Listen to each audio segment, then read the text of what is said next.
I would like to call to order the May 6th Committee of the Whole meeting. Would you please rise for a moment of silence, followed by the flag?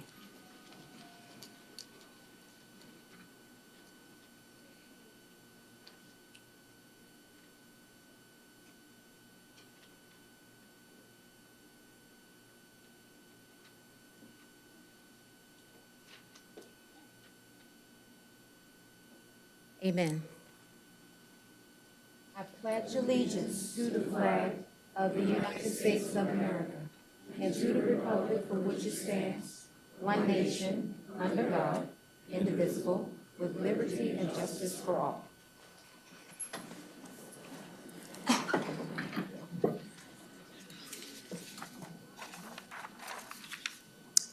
Okay, we got some police presentation, honorable discharge, and police promotions. Madam Mayor? Yes, sorry. I was getting the chopping block and black over there. Oh, and Chief.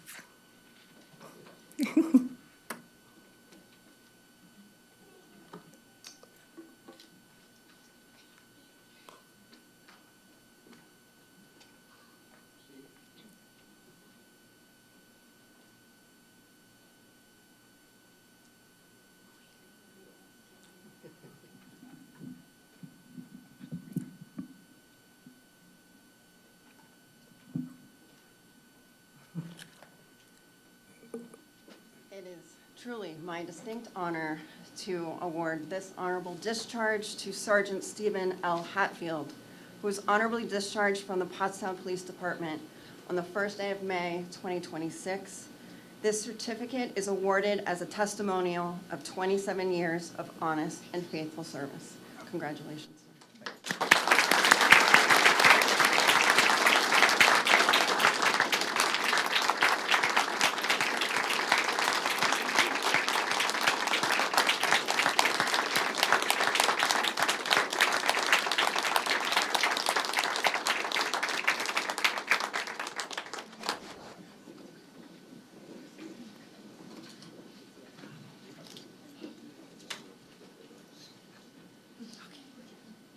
And now we have some promotions. If everyone could come up.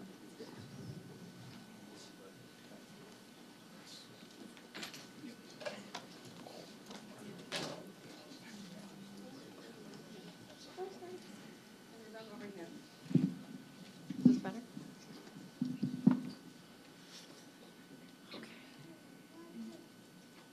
You're fine, sir. You're doing what you need to do.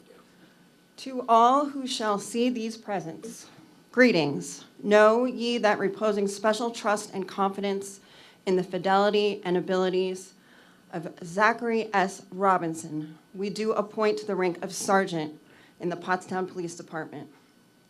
Stephen A. Dice, we do appoint to the rank of sergeant in the Pottstown Police Department. Ryan L. Guth, we do appoint to the rank of corporal in the Pottstown Police Department.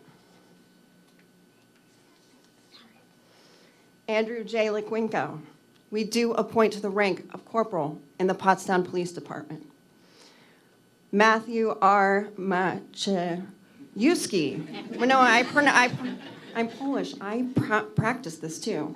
Maciejewski, right?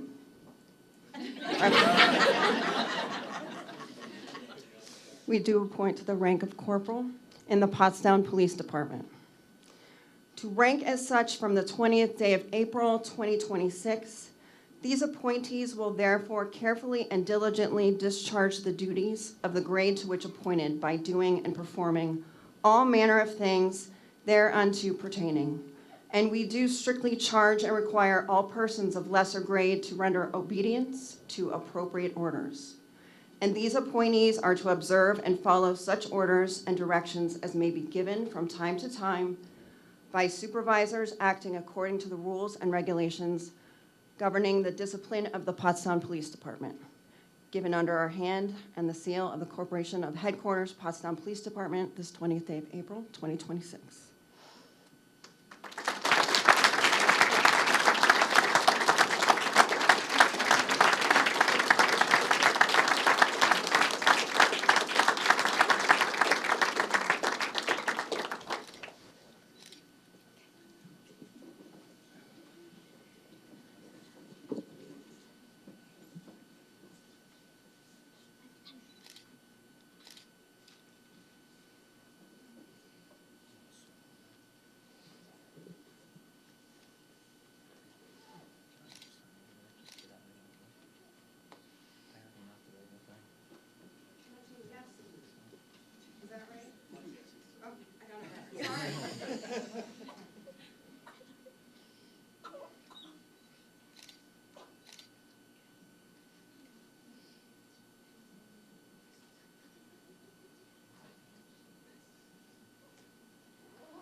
Okay, subcommittee reports, infrastructure, Councilor Key. The Parks and Rec report is in your packet, and for transportation, there was no meeting this month.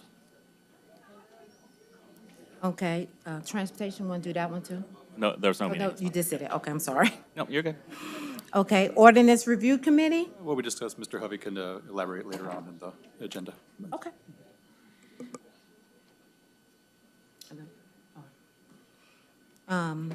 Economic development and business liaison. Also, while you up, you might as well do land bank report.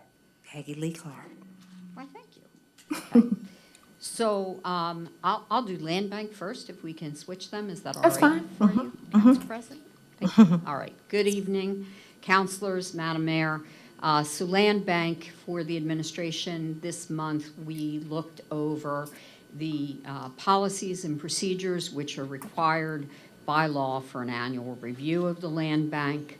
And then I also dreamt about land bank last night, which I don't know what that says, but one of the things that I think consistently I think about is where do we get properties from, right? And so that was part of my dream last night is people were saying, hey, how come the land bank doesn't have any properties?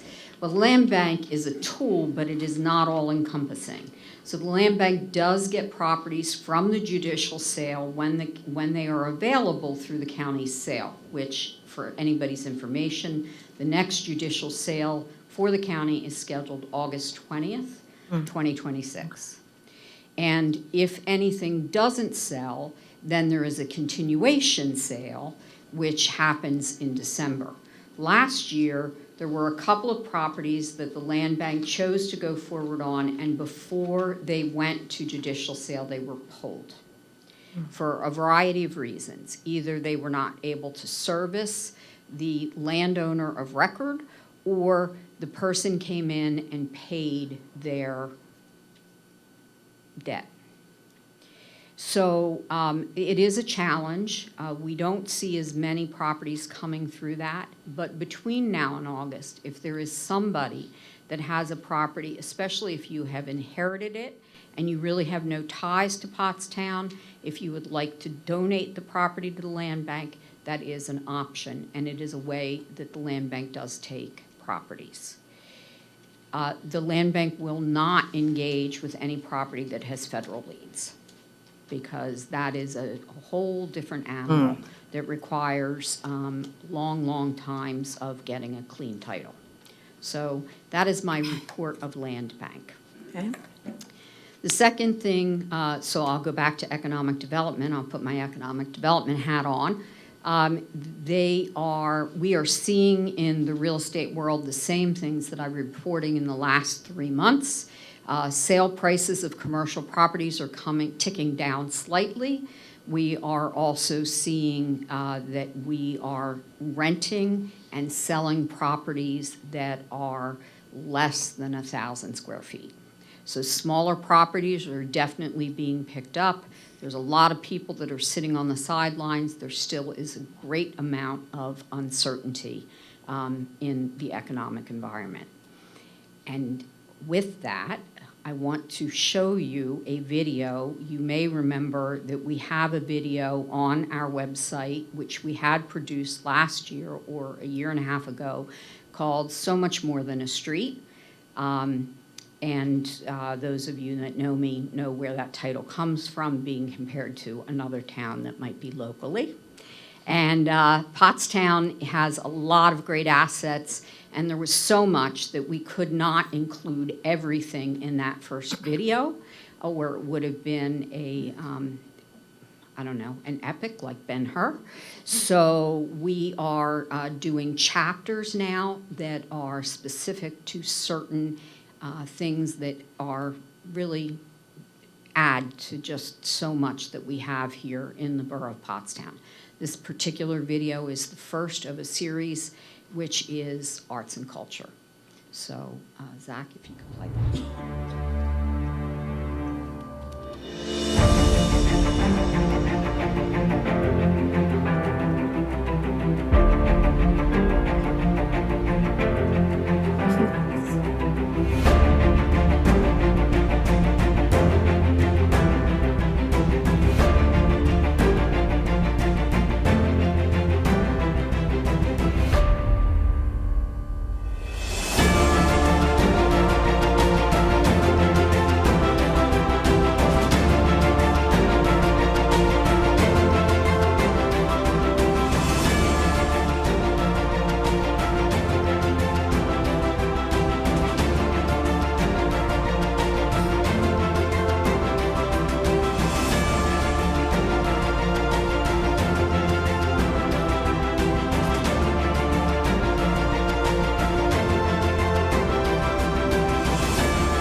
And that is my report.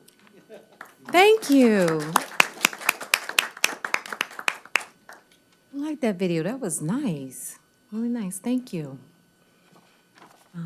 Business Improvement District, Counselor? Yep. Recap some of the things that happened and what is going on. Right now, we're preparing for the June 6th car show. We just finished the last car show, which was quite a success, I thought. I personally went into each and every business that was open on that particular day, and I noticed that all of those businesses had way more traffic and were busy. So therefore, any statements that people say that they don't bring in people to those places, as Marissa Tomei would say in My Cousin Vinny, that doesn't hold water. They're also working on the Rumble, okay? They're going to have a bid information table. We're trying to do a Pottstown party on Saturday. The Lowe's show, we're going to do a best of car reward thing. Let's see here, what else? We're going to do some clean and green, power washing in the 400 block that was scheduled, but that was postponed because that was part of Rock the Block, which did not make it. Additionally, from that clean and green, there's going to be a building owners appreciation event in early June to share what the bid is doing, because there still is some misunderstanding as to what they do and what they do not do. For example, I was asked many times regarding the street washing is, why are you asking for volunteers? Bid's supposed to do that. I think we have to have a conversation about what everybody's responsibilities are and how we can all work together, okay, to create what we need down here. The bid assessments are doing well, about 68%. We've got about $80,000. And I have to also commend Ms. Danielle, who is always downtown. Okay. Yes, okay, because I can't go anywhere downtown without her popping her head up and talking to me. But I do appreciate the fact that you are downtown, and that shows that's where you're supposed to be. Thank you. That's the report. Thank you. Okay, we have library, Caitlin, I don't see her. Can we have Alexa follow up on that? Yeah. Yeah, check, because they haven't been here in a while. Okay, Pottstown School District, Councilor Rose.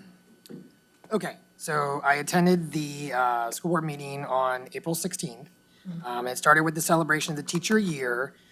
So these were all teachers that were from each of the buildings within the district.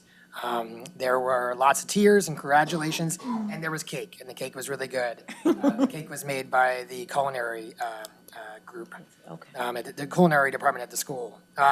So then the board went into executive session regarding litigation right after the awards, and when they came back, basically everybody was gone. Committee reports were given, as well as highlighting some of the recent accomplishments of some of the students. The high school engineering team and the middle school's Monco 360 cohort took first and second at a ball competition in Ohio. This was a competition of regional schools that were competing with against engineering groups within each other, and this was actually put on by the Dana Corp. Then they talked about the budget. They actually passed approval of the preliminary budget, which includes a 2% tax increase, and it also reinstates the Pennsylvania property tax rent rebate program to assist qualified low-income residents. And then during the conversations about the budget, Denise Williams actually brought up the recent Pottstown Metropolitan Regional Planning Committees, their comprehensive plan that they had just released. And she talked about how it would be a good idea for them as well, I think, for us to be looking at the report. I will say in advance that I haven't looked at the report. It's something like 200 pages is what I heard, so I'll just, put that in my reading list for next week. But we should be looking at these reports that when we make decisions about like the budget and stuff like that, that we're making them proactively and not necessarily reactively. So I thought that was a good thing that she had noted. So that was it. Okay, thank you. Mayor's report, you have Public Sector Appreciation Week and EMS Appreciation Week. Yes, good evening. It is Public Service Recognition Week in honor of the millions of public employees at the federal, state, county, and local levels. Whereas Americans are served every day by public servants at the federal, state, county, and local levels, these unsung heroes do the work that keep our nation working. And whereas public employees take not only jobs, but oaths, and many public servants, including military personnel, police officers, firefighters, border patrol officers, embassy employees, healthcare professionals, and others, risk their lives each day in service to the people of the United States and around the world. And whereas public servants include teachers, doctors, and scientists, train conductors and astronauts, nurses and safety inspectors, laborers, computer technicians, and social workers, and countless other occupations. Day in and day out, they provide the diverse services demanded by the American people of their government with efficiency and integrity. And whereas without these public servants at every level, continuity would be impossible in a democracy that regularly changes its leaders and elected officials. Therefore, I, Stephanie A. Henrich, Mayor of the Borough of Pottstown, do hereby announce and proclaim to all citizens and set seal hereto that May 3rd through the 9th of 2026 is Public Service Recognition Week.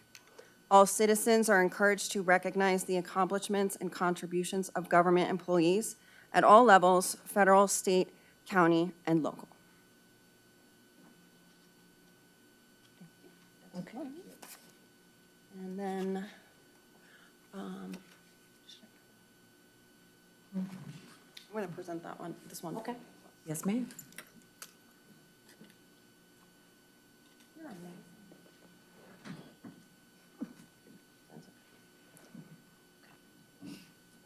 Get all my EMS people up here so I can present this to you. I really appreciate it. Everyone like to stand up here? Good to see you.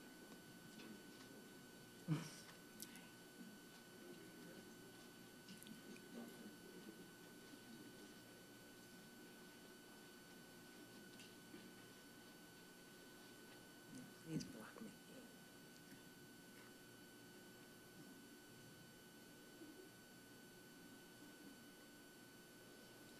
Okay, it's EMS Week proclamation. EMS Dedicated for Life is a week of recognition and appreciation. Whereas emergency medical services are a vital public service, and whereas the Goodwill Steam Fire Engine Company ambulance responders of emergency medical services are ready to provide life-saving care to those in need 24 hours a day, 7 days a week. And whereas access to quality emergency care dramatically improves the survival and recovery rate of those who experience sudden illness or injury. And whereas emergency medical services fill healthcare gaps by providing important out-of-hospital care, including preventative medicine, follow-up care, and access to telemedicine. And whereas Goodwill Ambulance responded to over 8,500 emergency calls, and whereas the emergency medical services system consists of first responders, emergency medical technicians, paramedics, firefighters, police officers, trained members of the public, and other out-of-hospital medical care providers. Whereas the EMS providers of the Goodwill Ambulance, whether career or volunteer, engage in thousands of responses specialized in training and continuing education to enhance their life-saving skills. And whereas it is appropriate to recognize the value and the accomplishments of our emergency medical services providers by designating this Emergency Medical Services Week. Now, therefore, I, Stephanie A. Henrick, in recognition of this event, do hereby proclaim the week of May 17th through the 23rd, 2026 as Emergency Services Week by officially recognizing and appreciating the Goodwill Ambulance Company that serves our community. Thank you.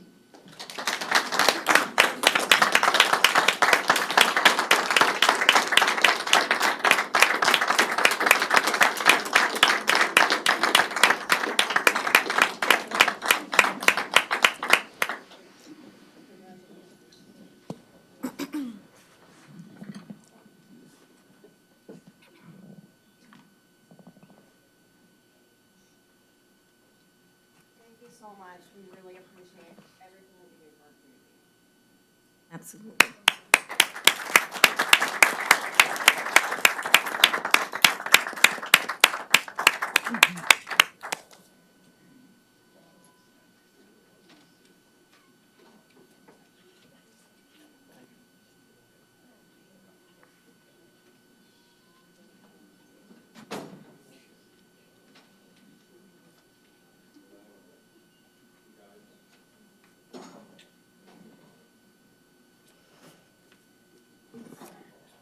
Okay, up next is manager's report.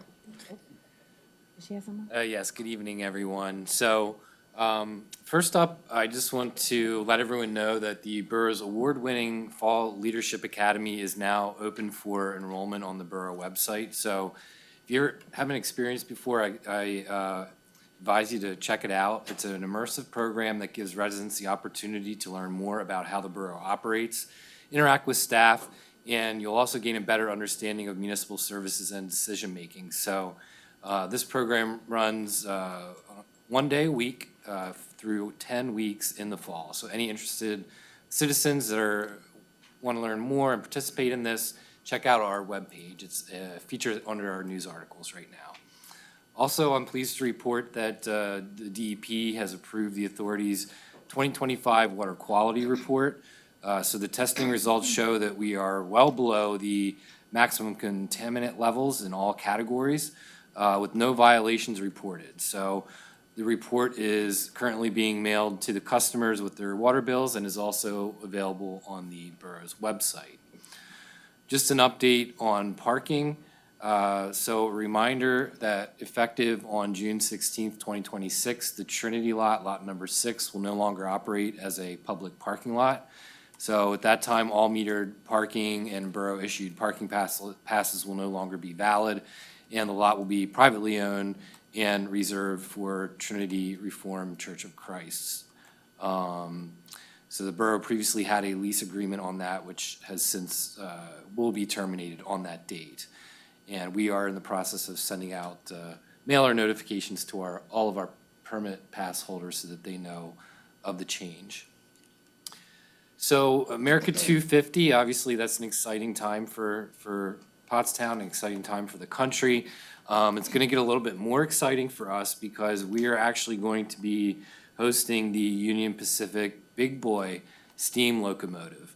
That will be coming through Pottstown as a part of the America 250 celebrations on July 2nd between 4:15 and 4:30 p.m. So we don't have a lot more details other than that right now, but we're coordinating the logistics with the railroad, and we'll have additional details to share at the June meeting.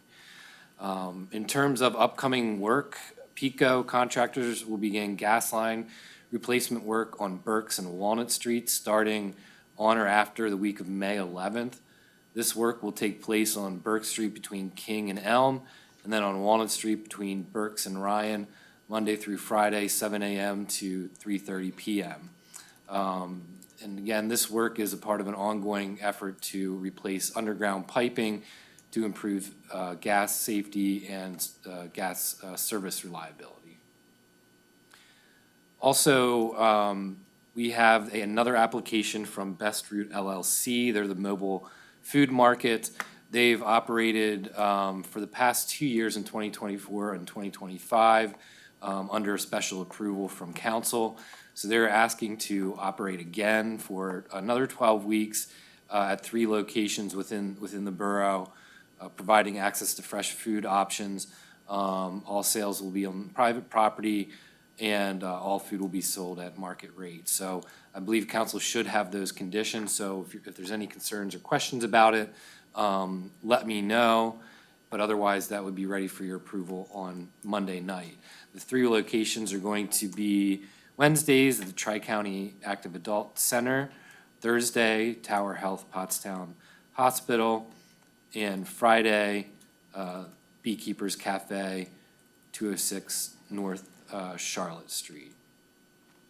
Finally, well, not finally, but I also want to note that moving forward, we are going to be bidding for priority maintenance repairs on the Goose and Tanyard Run stormwater arches. So we're hoping to get that out to bid on Monday, and then we will hopefully have a recommendation for council at their May meeting.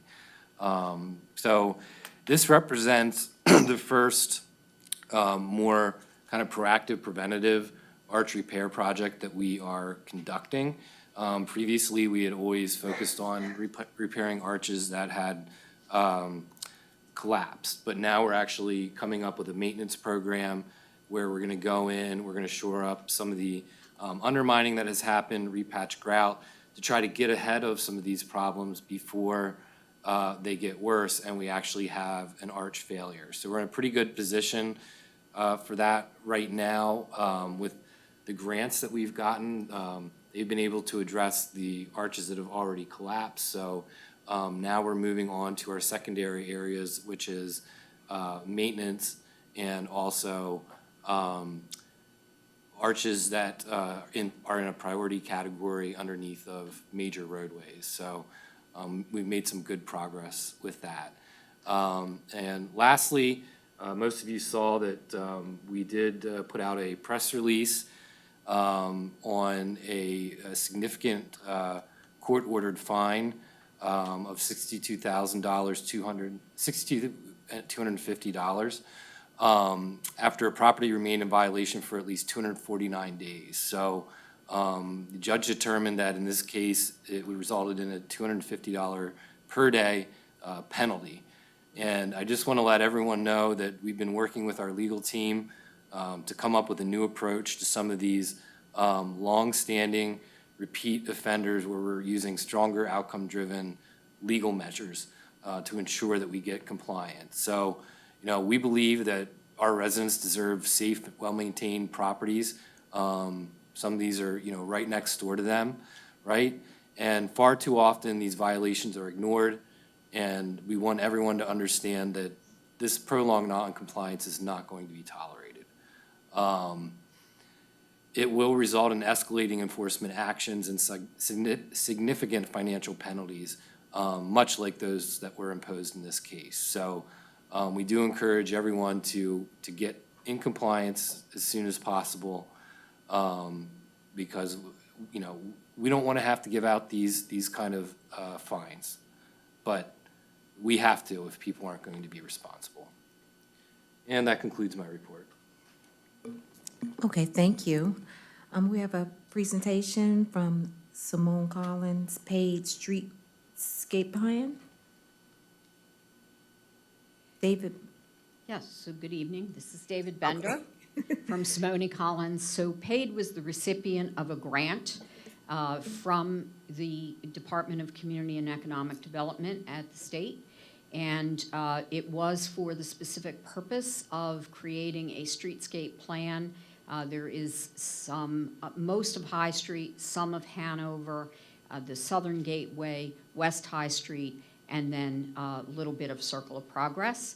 And we had a lot of sessions, and without further ado, this is David Bender from Simone Collins, which was ultimately, after we went out to RFP, the ones that we felt could do the best visioning process. I do have to put one caveat out. This is a plan. And so everything in this plan may not happen just as it is, but it's really important to have a plan to go forward so that when the funding opportunities present themselves, we are ready to be able to apply to those funding opportunities. So thank you. David? Thank you, Peg. Thank you, Council, for your time this evening. Thank you to everyone who's here this evening. As she said, my name is David Bender. I'm staff landscape architect at Simone Collins, and I was project manager for the Pottstown Streetscape project. As Peg mentioned, it was PAID that hired our firm to do this work, and the proposed improvements in the report are intended to elevate the perception of the downtown, the commercial core, West High Street, and the Circle of Progress areas, with the goal of increasing businesses and business opportunities and business revenues. I'm going to take you very, very briefly through the structure of the report so you can understand, if you want to look at the report in more detail, how it's laid out. Chapter 1, we simply go over what our process was, how we collected information, how that data was compiled. And very quickly in Chapter 2, we moved into site inventory and analyzing the downtown core. Here you can see the architectural building health analysis, where we worked with our partners at Seiler and Drury Architecture, also based in Norristown, to give a building health score to each of the buildings downtown. In teal, we have very healthy buildings. These are ones that should be used as exemplary examples for other buildings to aspire to. The dark blue buildings, the healthy buildings, they're not detrimental to the streetscape. And the purple buildings, which we consider distressed buildings, ones that could use a little TLC to bring them up to the level of the rest of the downtown core. In addition, we looked at existing street tree gaps. Those are the green and black dotted lines here. Existing parking, existing murals. Those are the pink lines, as well as the main thoroughfares into and out of town. In Chapter 3, we analyze what it was we saw and make some recommendations. I'm going to start very briefly with some of the recommendations, which include furnishings for the street, a color palette for building improvements. These colors were chosen from existing colors used on buildings currently, as well as some of the building materials of the historic building stock in the downtown. So these would be sympathetic. In this case, we're not saying you have to use these colors. We're saying if you don't know what to do with your building, these are some good places to start. We also proposed some signage upgrades for the downtown, creating especially not just wayfinding graphics, but destination graphics for the gateways. Here we can see where the major thoroughfares are coming into town from east, west, north, and south. We suggest creating these gateways by using signage, by using different streetscape treatments. In this case, simply adding Pottstown signs, large scale, to the welcome poles. You can see in the distance, using plants to fill in what are currently gaps in the streetscape. And in this case, showing a synthetic brick applique, which creates sort of a welcome mat at the entrance to the town from the main entrance. Coming from West High, we thought this railroad bridge would make a great opportunity for creating a gateway into town. It could even become something that's lit up at night and becomes a lovely feature welcoming you to the downtown core. Coming from a little further on West High, we've got this building that's part of the motel. It is a little underwhelming, and something as simple as a mural could turn this into a welcoming gateway. Green spaces, for the most part, we're proposing replacing missing street trees, as well as creating what we're calling parklets, enhanced green spaces. So these are areas where parking lots or other vacant areas front the main street and look a little underwhelming. And so I'll show you some examples of that right after this. Here we're looking at existing murals. There are 6. Those are the light pink lines, as well as blank walls that we think would be opportunities for future murals. We're not suggesting all 29 of these walls should become murals, but if you're looking for places to put murals, we think these are the opportunities. As well as along College Avenue here. Oh, doesn't show up there. All right. These purple stars are part of a sculpture that the community college would like to install. It's a scale system, solar system installation that allows people to understand the scale of the solar system. Lighting is the final recommendation we made. You have some gorgeous architecturally significant buildings. We think lighting them would allow people to experience downtown Pottstown in a positive light. At nighttime, it's sort of the impression you're left with when you're leaving from a show or a bar after the sun's gone down. This is the sort of lighting that we think would be appropriate for the style buildings you have in downtown. And then we go into analysis block by block or partial block by partial block in the report.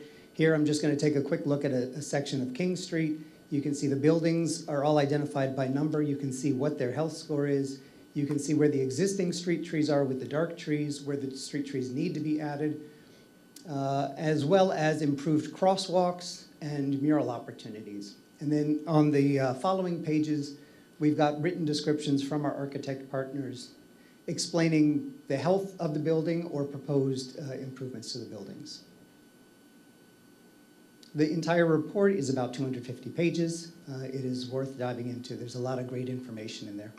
And now I'm just going to show you some photo simulations. I'm going to start with the parklets that we're proposing.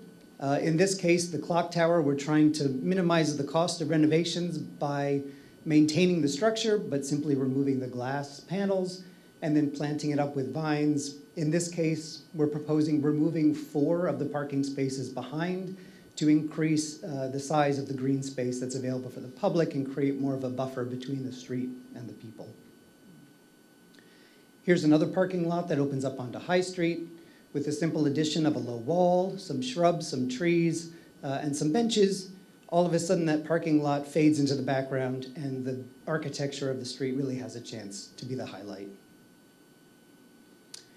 Here on North Penn Street, We think this would be a great opportunity as a place to have smaller scale street festivals where you don't want to close down High Street, by simply adding some colorful crosswalks, doing some colorful artwork, whether it's banners hanging across the street or colorful barriers to close off the street. We think this could be a great destination for street festivals. And then our architecture partners produced a few architectural improvements. Mostly these are low cost that would require the work on behalf of the building owners. In this case, it's simply removing things that are blocking original features. That white sign was blocking the transom windows, making sure that glass is open and able to be seen through, and just the application of a little bit of sympathetic paint color where it's needed. A fresh coat of paint and some new windows can do wonders for a building that is currently unused. This might be a wonderful restaurant. Here we have a building where the landlord probably was trying to do a good thing by painting them all one color. They're all fresh and white. However, it breaks up the rhythm, the historic rhythm of the architecture. And so we recommend painting each of the structures individually so that they stand out from one another, reintroducing that rhythm. And on the far right here, you can see a vacant storefront. We're recommending some window graphics that would enliven the space and disguise any empty space behind them. Very briefly, on West High Street, we think the biggest bang for buck is going to be installing street trees. They would not only provide some beauty, but also shade for pedestrians and cyclists traveling down this wide, long thoroughfare. For the Circle of Progress, we spoke with the business owners. They really only wanted some very minor upgrades, including a sidewalk on one side of the road just to the first business, as well as some upgrades to the signage. They said everyone calls it Circle of Progress, and so the existing sign that calls it an airport business park, they thought could be changed to be more representative of how people view the park. And then implementation, of course, always key, as Peg mentioned. The whole point of this plan is so that when you go asking for money from funders, they want to see what it is you're going to do with it. So this plan serves as a framework for asking for money. There are funds out there for those green space enhancements in front of the parking spaces, for street tree plantings, for multimodal funding, which includes improved crosswalks, building facade improvements. These are mostly state-run grant programs that we think you would be very competitive for based on your community. Private sector improvements, we focused very much on keeping them low cost so the building owners wouldn't have to lay out too much to add to the improvement of the downtown. Appliques on windows, window displays, low-cost paint, and facade lighting. We think there may be some grants available for facade lighting. If you're interested in that, we could explore more with you. So thank you so much for your time. If you have questions tonight or in the future, please don't hesitate to reach out. We'd love to be a resource for you. Thank you so much. Councilors, y'all have any questions? I just thought the improvements to the gateways or entries would be great, because right now, I think when I first came to Pottstown, I drove right by it.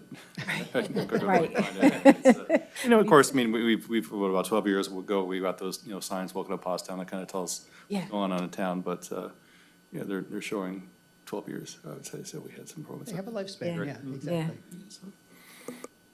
Yeah. When I saw the colors and the proposed improvements on people's, how do we get them to That was my question. do that? Because sometimes people actively don't want to do that. Are we going to have to get involved with some zoning requirements or things like that? How do you envision that? Especially when it comes to things like vacant storefronts, I think zoning is the way to handle vacant storefronts. When it comes to buildings doing improvements, I think it's a little bit of peer pressure. Your neighbors do something nice, the neighbors on the other side do something nice, all of a sudden, your building's not looking quite as appealing to potential tenants. That hasn't worked so far with the ones that we have, so I'm going to doubt that. Maybe give them a copy of the report and hope that it inspires them. Yeah, I think that there's also things out there like facade grants, right? Yeah. Correct. And so, like, if the building owner wasn't willing to pay for it, there might be an opportunity for a facade grant that they could look at for that one. But the other thing is too, is that, you know, you might have a property or business that comes in for some sort of approval, like the one we just had tonight, a conditional use approval, and you could say, hey, we have this example here, could you do this as a part of your project? So it just gives us more tools in the toolbox to try to enhance the quality of the buildings in the downtown. Is that, One clarification about facade grants, there is a match. So the building owners would be required to match whatever public funding we would get. I was just trying to find out what kind of help you would need from us, because I'm sure everybody thought this was a beautiful thing and a lovely thing. How can we help you get the recalcitrant people who don't want to do that, who've had empty storefronts for decades? That's, When their property becomes so valuable that they have to sell. So you just keep filling in. I just want to know what you needed help from, that's all. Yes, where, Go ahead. where can they find a copy of this plan? Sure, this plan should be available on the borough website. They can also email us, and we would be happy to email it to them. On Paid's website? On Paid's website. Okay, Sorry, gotcha. thank you, yes. Yeah, perfect. Lisa? I just wanted to say, I think the lighting would be a magnificent addition. We need that. I live right on an entrance from 422 into town. I would love to see some green there. It's when people first come into town, that's what they're gonna see. I love that you're putting trees and green spaces in. I'd like to keep the glass on the clock tower, but everything else is gorgeous. There were mixed decisions in the office, yeah. Yeah, I'd like a clock back. Well, we agree. Clock, whether there's glass or vines, yeah. I'm on your side. Clock either way. You got me. Thank you, it's beautiful. Yes, it was. I like the Pottstown on the, yes, I On love the that right there. railroad bridge. Big and Welcoming, bold. and it's right Yes, there. I It's love just asking that. to be a billboard, yeah. Thank you. All right, Yes, thank you. Thank you so much. Okay, land development, 504, 512, Chestnut. Justin? Yes, so I'll take this one. This agenda item involves the proposed land development plan for the former Levengood Dairy located at Chestnut and Washington Streets. So the applicant is proposing to redevelop two contiguous parcels that currently contain vacant and deteriorated buildings, including the demolition of the existing residential building and renovation of the two existing industrial buildings into 24 market-rate apartments, along with associated parking, utilities, grading, landscaping, and lighting. So this property has been a longstanding concern for the borough from both a property maintenance and a zoning standpoint. And the proposed redevelopment represents a reinvestment opportunity for a site that has somewhat been very challenging for the borough for a long period of time. So if you recall, this project has previously received necessary zoning relief and then conditional use approval. And the Planning Commission reviewed the latest land development plan submission at its April 15th, 2026 meeting as well. As part of the land development review, the applicant also requested 10 waivers from the borough's subdivision land development ordinance. The Planning Commission reviewed those requests and made a favorable recommendation to Borough Council that the remaining waivers be granted.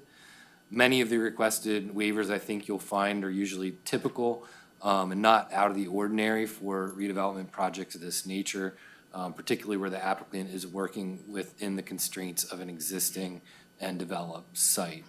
Following its review, the Planning Commission did recommend preliminary final approval of the plan, subject to the applicant addressing the various consultant comments and the recommended conditions of approval. So at this point, we've got the applicants and their attorney here, Mike Murray, and I'll turn it over to them for a brief presentation and update. Very good. Justin stole my thunder. He gave a very good summary of where we are at this point. This project has been moving along pretty quickly for for a project. We first approached the borough in July to give a preliminary presentation, get them to understand who the applicants were and how they have developed other properties in other areas. We got our conditional use and our zoning applications in shortly after that, had those hearings in October, got, I think, zoning decision in November. Our conditional use approval was in October, and the applicants quickly acquired the property before the end of the year and turned their engineers over to submit the land development plans that were submitted towards the end of January that enable us to give our initial presentation to the Planning Commission in March, quickly turn around, probably within 2 weeks, any revisions based on those review comments, got it back in, appeared at the April 15th Planning Commission, and obtained a recommendation from them that evening. I will note that after that meeting, a resubmission has already been made to get this done and recorded as quickly as possible.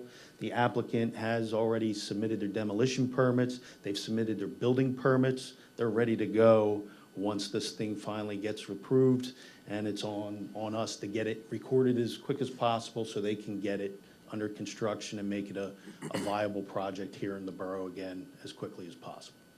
I do have Nathan Reese from Howe Engineering, if there's any questions for him, and Andrew May, the representative of the applicant. Do I have any questions? Okay. All right. Thank you. All right, thank you. Have a good evening. Did you? No. Oh, I was just going to say, I mean, it's, at least maybe this project might not be in the works if we didn't, this is one of the first examples where we kind of stuck it to the previous, property owner with court ordered fines. So it might be still in the same condition for Yeah. quite some time. Kind of given the motivation to do something with it. Absolutely.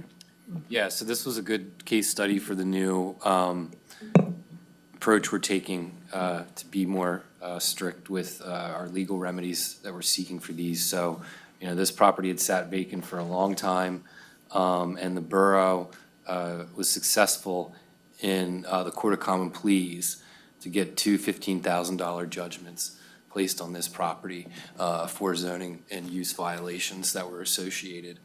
And I think one of the conditions was that the owner didn't have to pay the liens back if they sold the property and it was redeveloped. So this really worked in this case. This was also, I mean, you guys were our guinea pigs for a lot of things on this, actually, because they were the first application reviewed by our newly appointed engineer, Pannoni. Okay.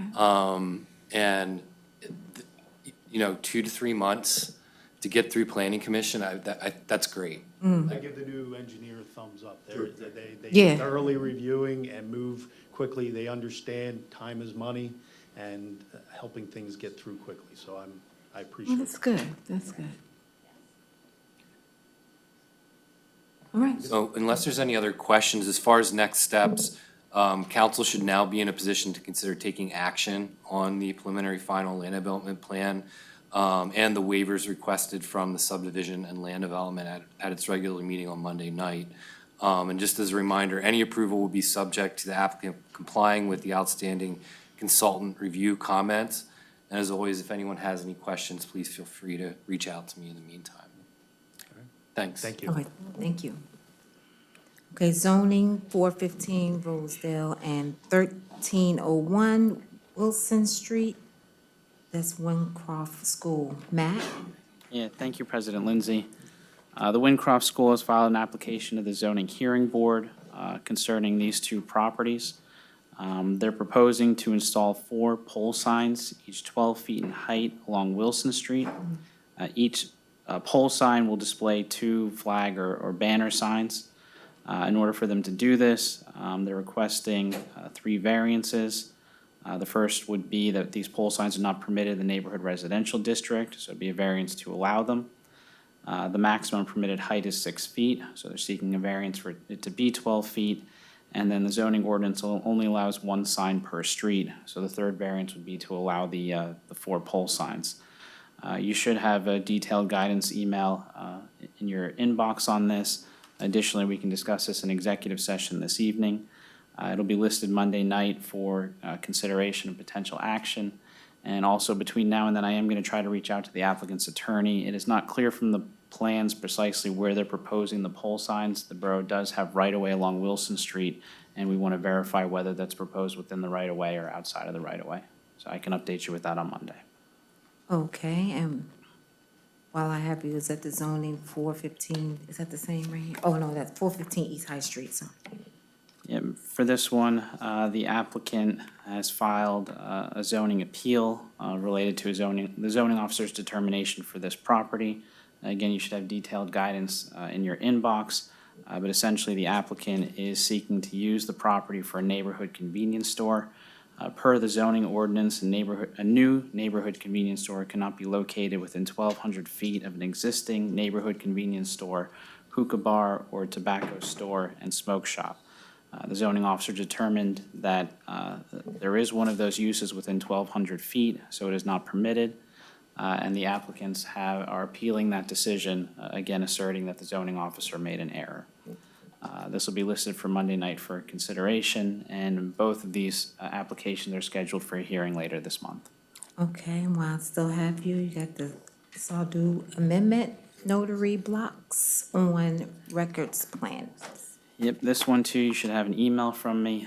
This is about as minor of a zoning ordinance as it gets. The Ordinance Review Committee recommended an ordinance amendment to the subdivision and land development ordinance, which is more commonly known as your SALDO.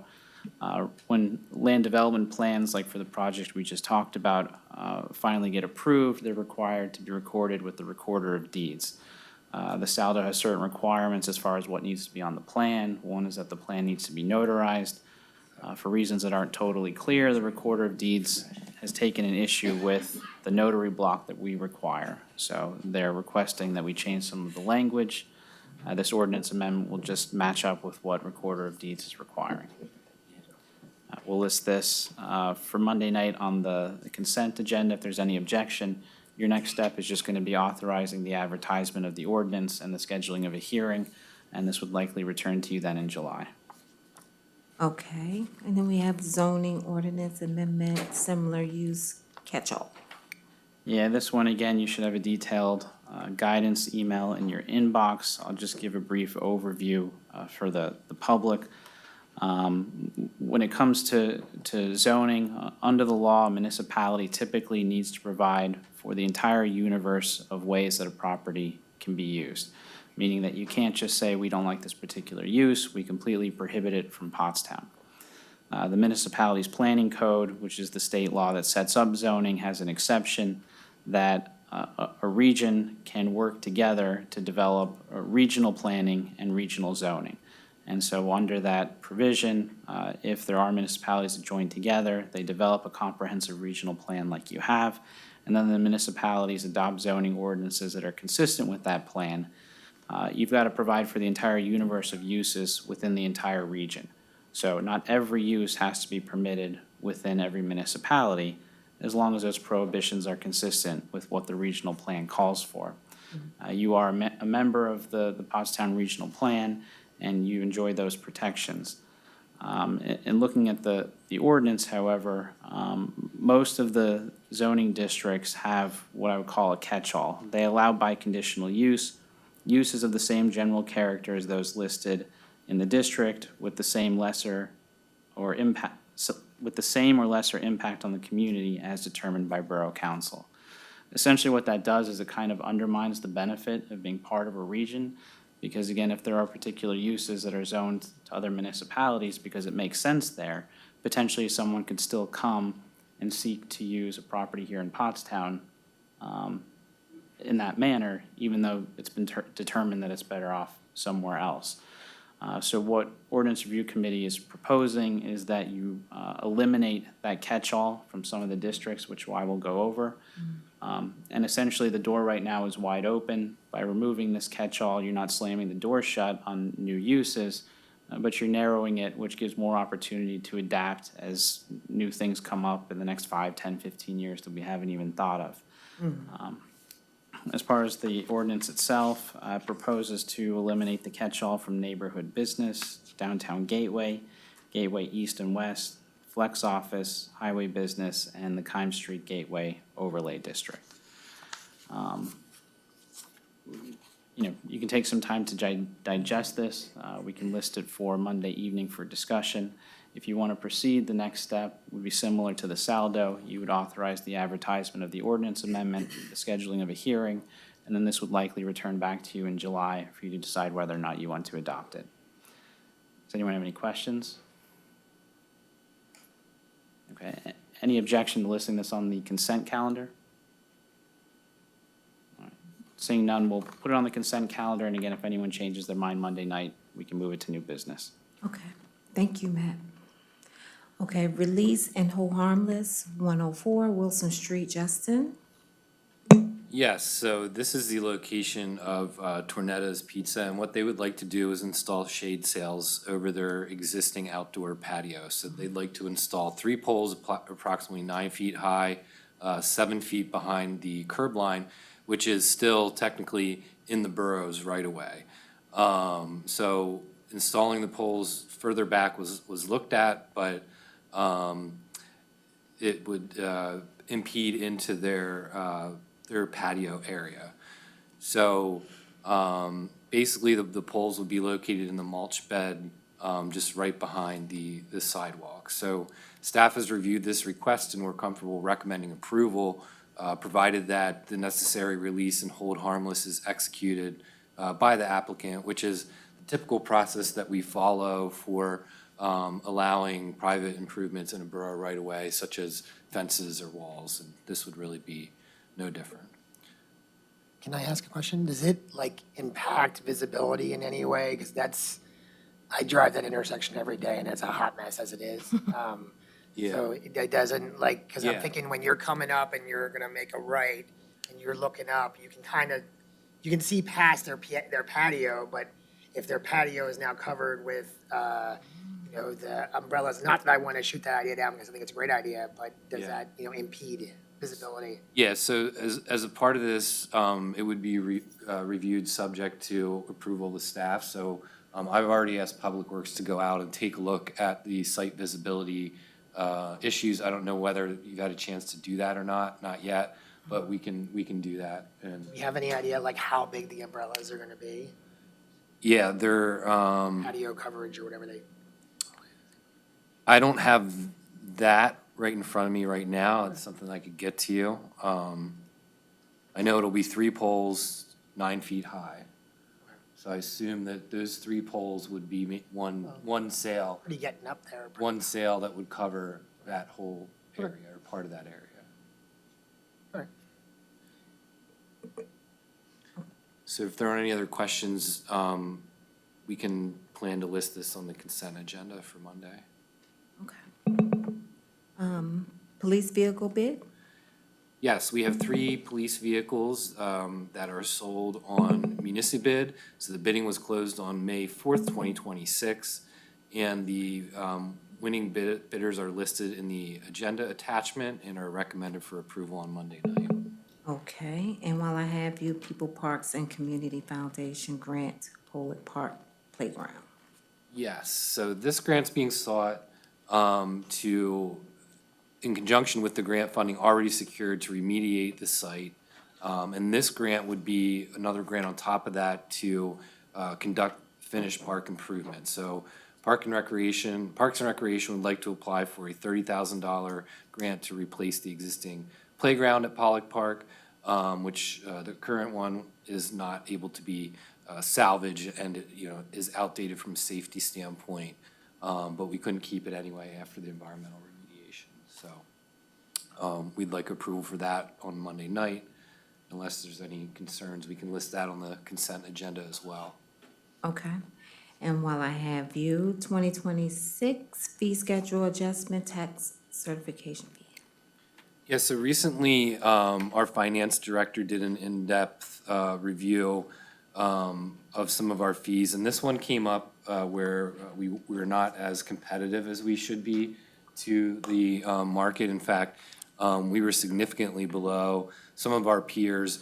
and even some of the private entities that are offering this service. So we are recommending that we increase our tax certification fee from $36 for all three borough, county, and school district tax certifications to $60 per certification. And for those that aren't familiar, the tax certification has to be done so it can be reported as a part of your closing documentation when you purchase or sell a property. Okay. And it's still a deal at 60 compared to other counties. Okay, so other counties like Chester County, you have to get 3 tax certifications, usually over $100. Okay, so we have always, this has always been ridiculously inexpensive to get tax certifications.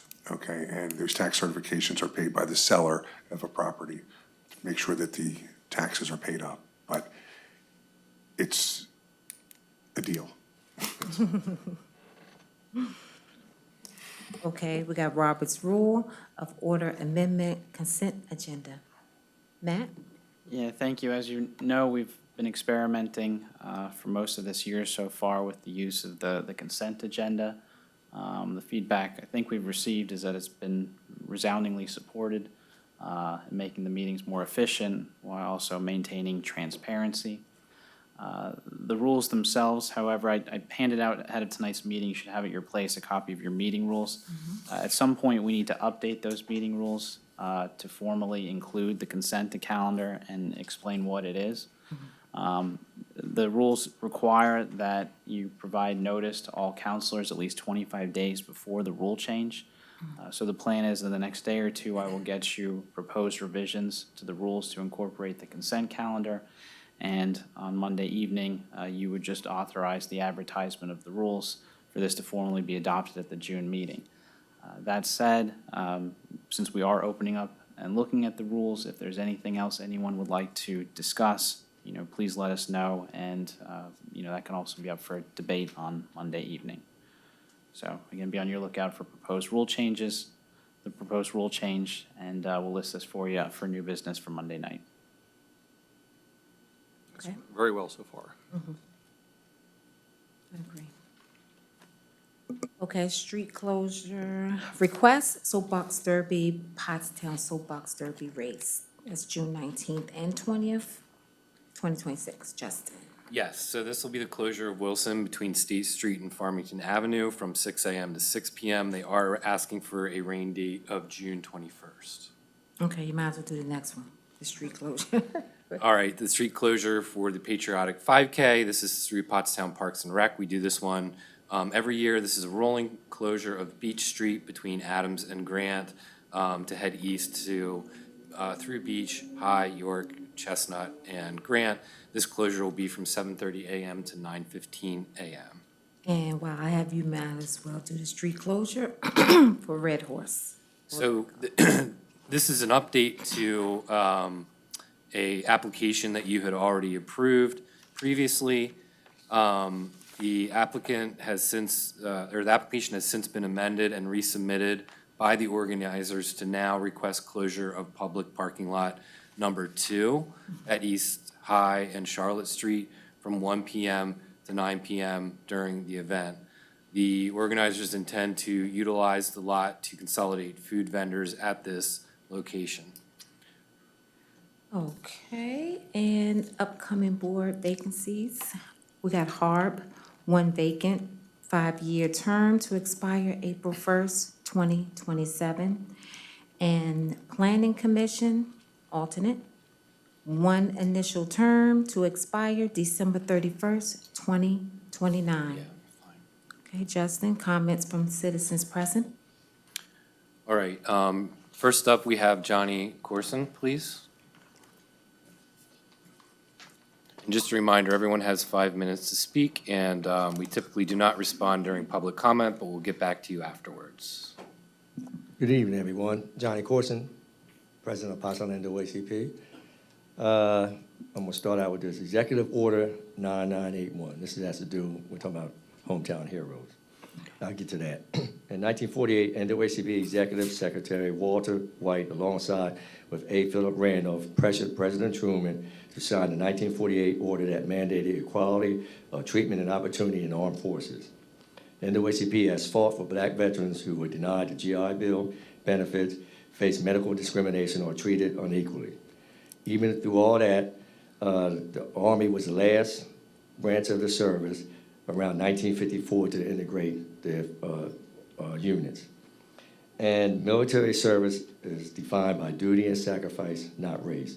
By excluding black veterans, Spanish, Jewish, and other minority veterans from public recognition, it sends a message that their service is less valued.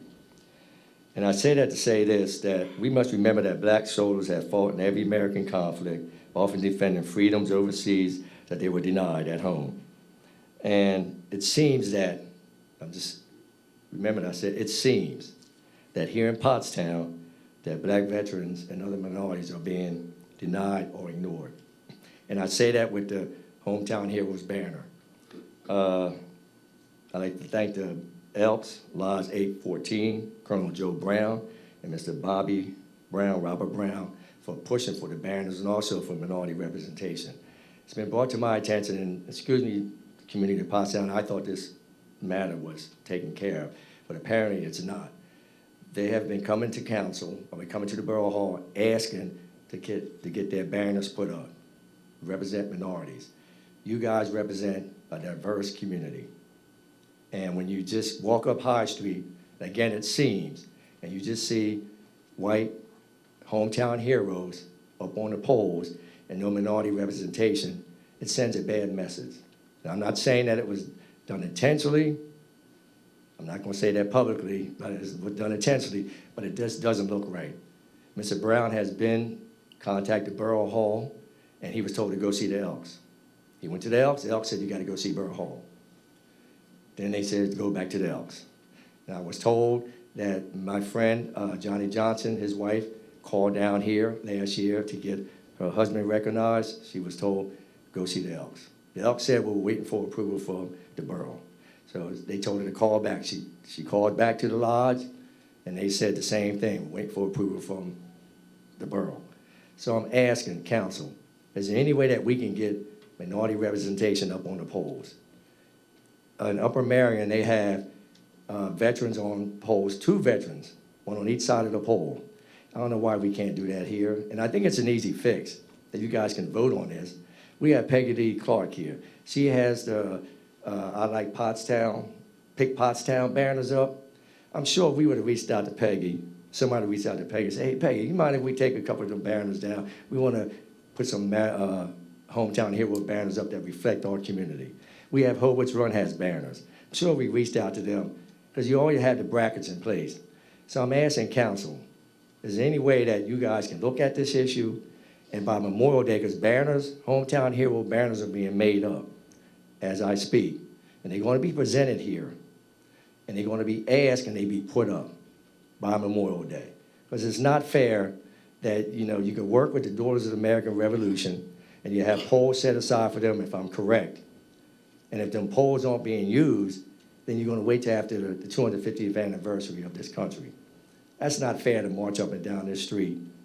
And we have veterans of all backgrounds fought and served this country.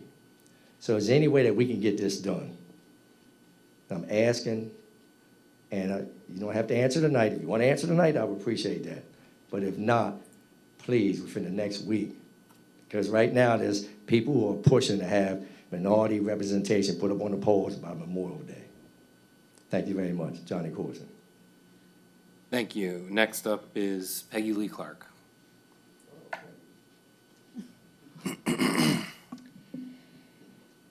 So I just wanted to refer to 415 East High Street and the zoning application that was put in that was shared with PAID's board when the zoning application became public.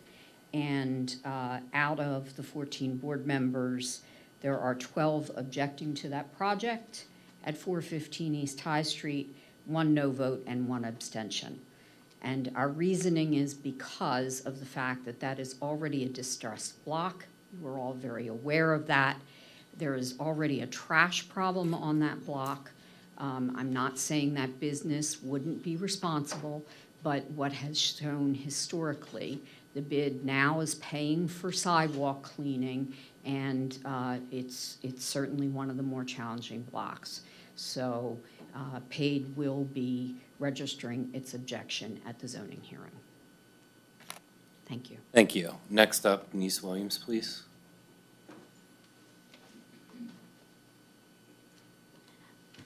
Good evening, everyone. So I have just a few things that I'd like to say today. And one of them, I was driving up 76 and I heard our mayor talking about giving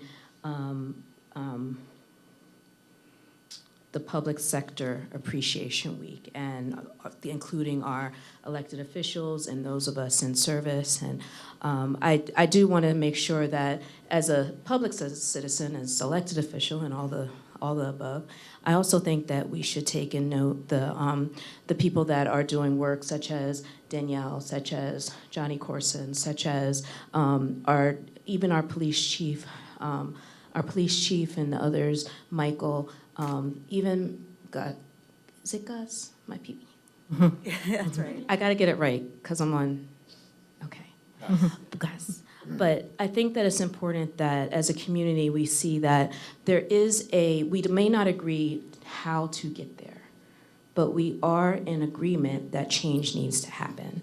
And there's a lot of talk around change happening in Pottstown. And I want there to be change, but I want it to be change that does not divide our community. Mm-hmm. So as we are all continuing to push for change, I want us to also think about the fact that at the end of the day, when we're having these really hard conversations, at the end of the day, we are neighbors. At the end of the day, we are people that truly care about people. And I truly care about my community. If you have not come down to the Vibe, come on down, get a cup of coffee, sit down with me, and I can show you how much and talk to you about how much I care about Pottstown. Justin, you have not been there yet. I digress. I get 2 minutes back for saying that after the gun goes on. I would also like to invite you guys to Juneteenth this year. Juneteenth is going to be something special. Pottstown already has a community that is special, but this year for Juneteenth, we are welcoming in a lot of people. We are going to be welcoming influencers. That's going to bring a lot of people. DJ Diamond Cuts, for those who are into, anyone that's an Eagles fan will know that she's been at the Eagles Stadium. She's a nationally known DJ coming to Pottstown. We have influencers and performers, and Juneteenth has been elevated to a part that you don't want to miss it. And it's not about the event, it's about this moment. It's about the fact that this is going to infuse money into our community and unapologetically make sure that we're supporting our local and small businesses.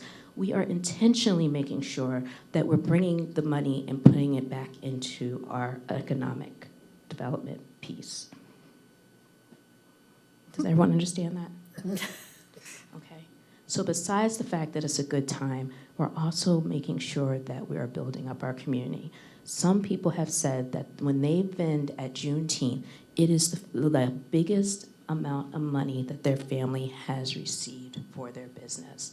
So we are changing lives in those moments. We're doing the same thing at July 4th when our small businesses are there. So keep those things in mind when you're supporting these events. Lastly, we're also doing education.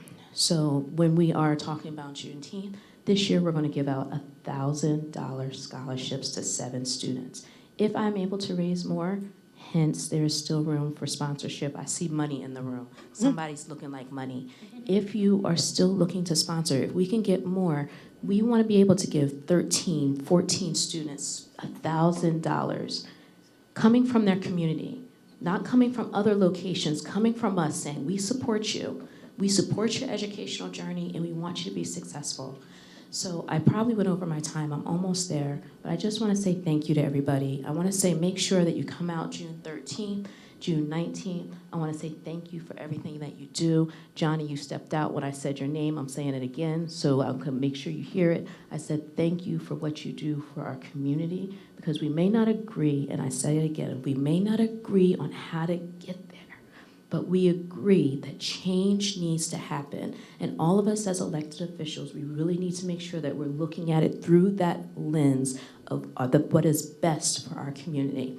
So again, June 13th, 11 to 6, I'll see y'all on High Street. Get your dancing shoes on. For old people, ice your knees.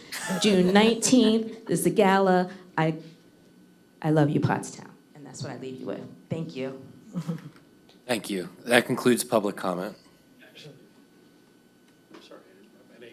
Oh, yeah. I mean, what does council want to do? The rules are you have to sign in before 7:05. I think we So can it's make up to it, council. we can make an exception for today. We can do that.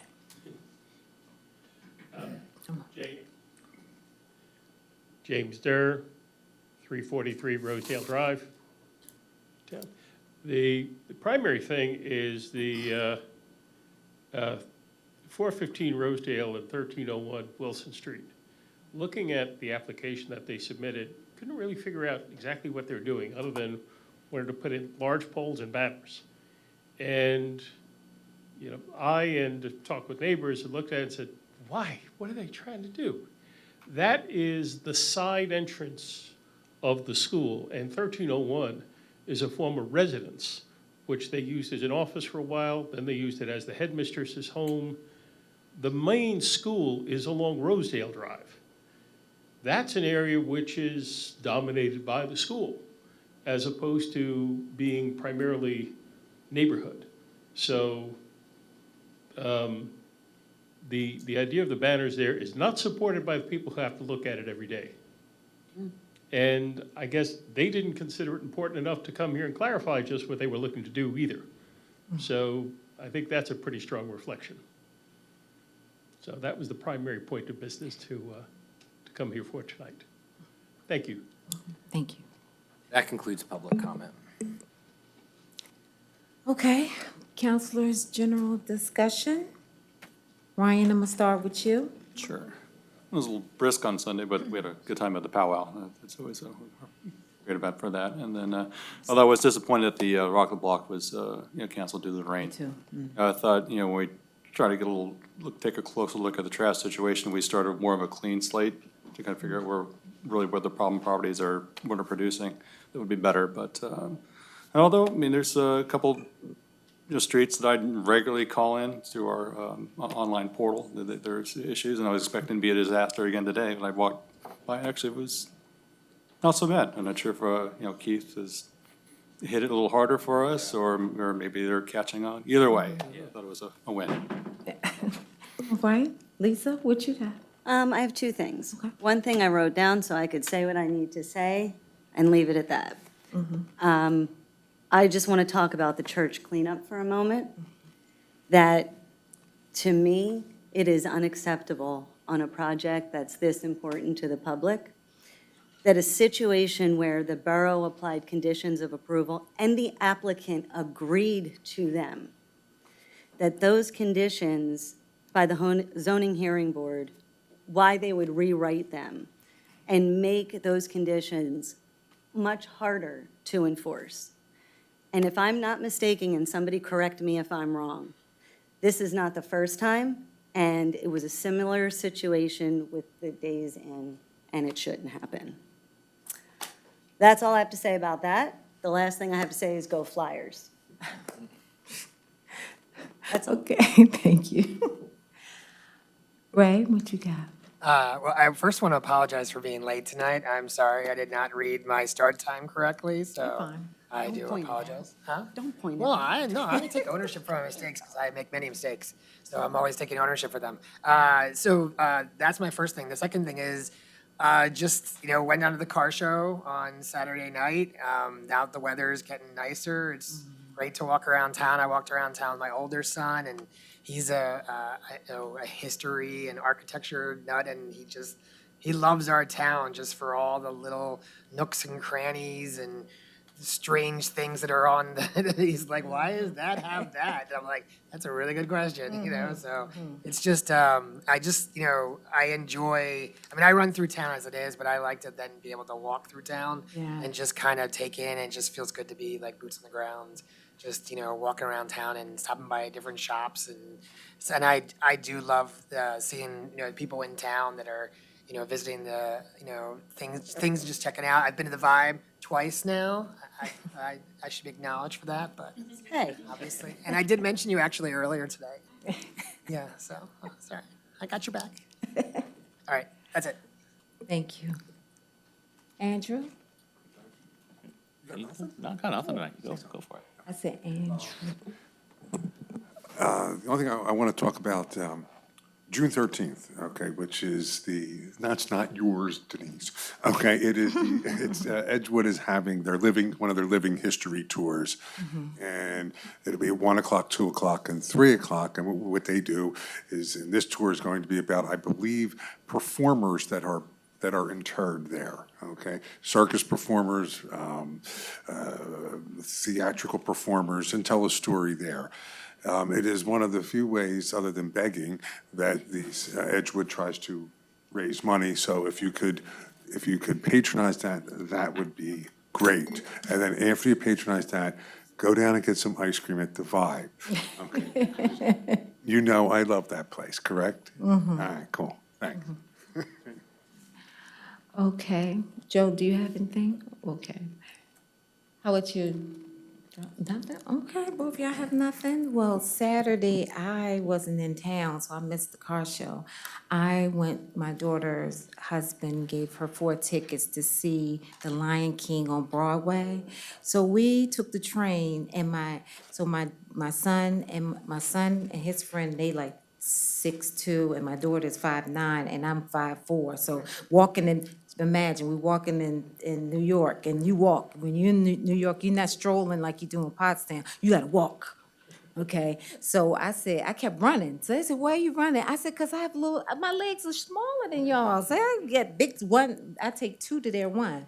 But it was really nice. So if you ever go to see Lion King on Broadway, soon as they were walking through the crowd, and me and my daughter was like, you know, when they do this, you know, when they hold it was beautiful. It was really nice. So I missed out on the car show, but I did have fun going to there. And then we got something to eat. Oh, and then we went to Legoland.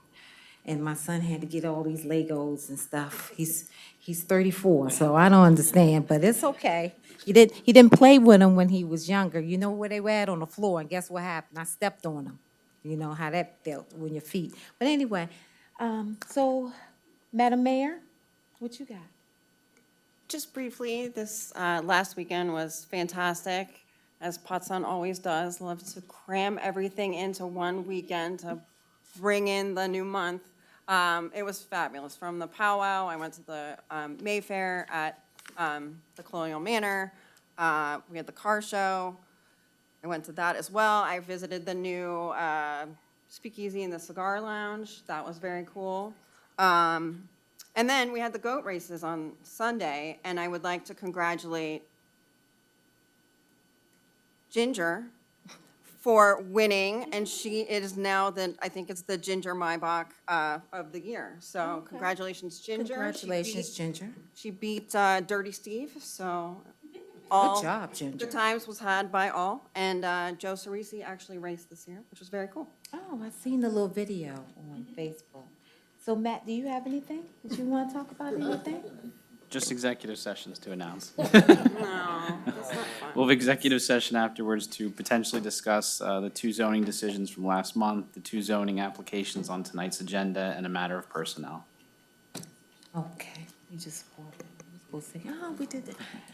How about you, Justin? I gave my report. Okay.